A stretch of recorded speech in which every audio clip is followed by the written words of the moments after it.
Make the enemy ultimates harder to achieve.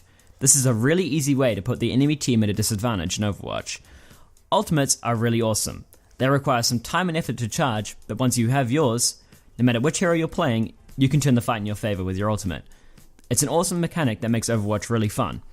There's an important phrase I use there, however. No matter which hero you're playing, you can turn the fight in your favor with your ultimate. This is great because it means you can win a team fight and win the match with your own ultimates, but you must always keep in mind the enemy team can do the same. The way ultimates are charged is essentially just doing what your hero's main purpose is.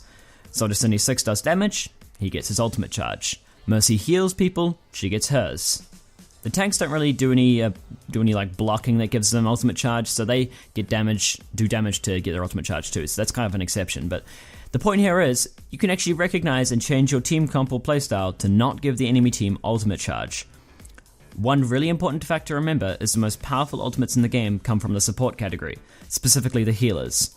Lucio, Ana, Zenyatta, and Mercy all have some of the most powerful ultimates in the entire game. Those ultimates are all charged when they heal.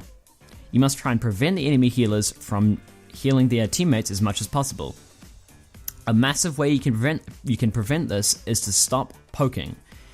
In almost every single circumstance, it's more beneficial for you as like a DPS or a tank to stand behind cover and wait for your teammates to come back and then poke as a team or poke together or whatever, or engage together, rather than to, peek out from behind cover or do a bit of damage and then go back and then do it again and then go back. I see it all the time. It sounds like a weird, elaborate kind of explanation, but I see it all the time in games in like Platinum and Gold and even Diamond as well. It's ridiculous. And doing that gives the enemy team their ultimate charge as well as your own ultimate charge. The thing is though, you doing damage to the enemy team, what ultimates is that charging? Well, it's charging their healer ultimates, and as I said before, the healer ultimates are the most powerful in the game. And so I'll give you an example of this.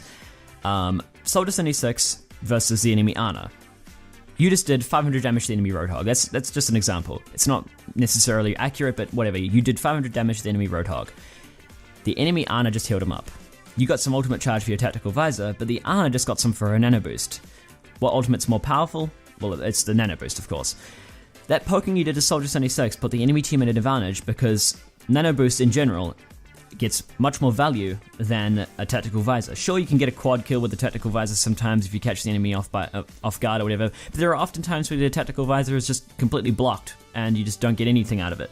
Whereas nano boosted Reinhardt, unless you completely shut the fucker down and completely counter it and, do a really good job as your team, the enemy Reinhardt's going to be a problem if he's nano boosted, and he's going to get some value. And so nano boost is more valuable than tactical visor, and you just gave the enemy team not tactical visor. You just gave the enemy team nano boost by poking.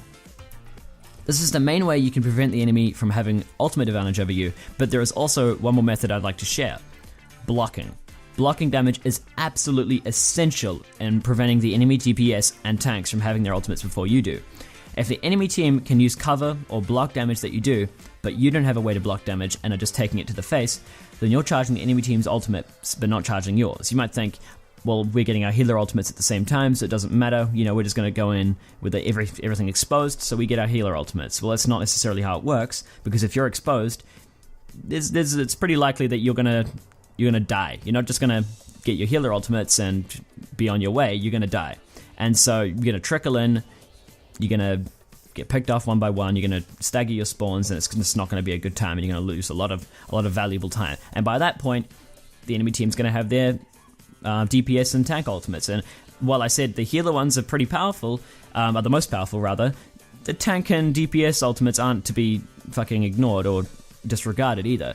Zarya's ultimate is one of the most powerful in the game. That's just a specific example. Reinhardt's is pretty good, and Genji and Soldier 76 and all those ultimates are all pretty powerful too. There's not a single ultimate in the game that isn't powerful. And so you need to remember, just think about the situation that you're in. The enemy team has a Reinhardt and you don't. So what do? Well, you get a Reinhardt. You try and make it even. You don't want to just give them free ultimate charge. Because remember, ultimate charge on damage dealing heroes or the tanks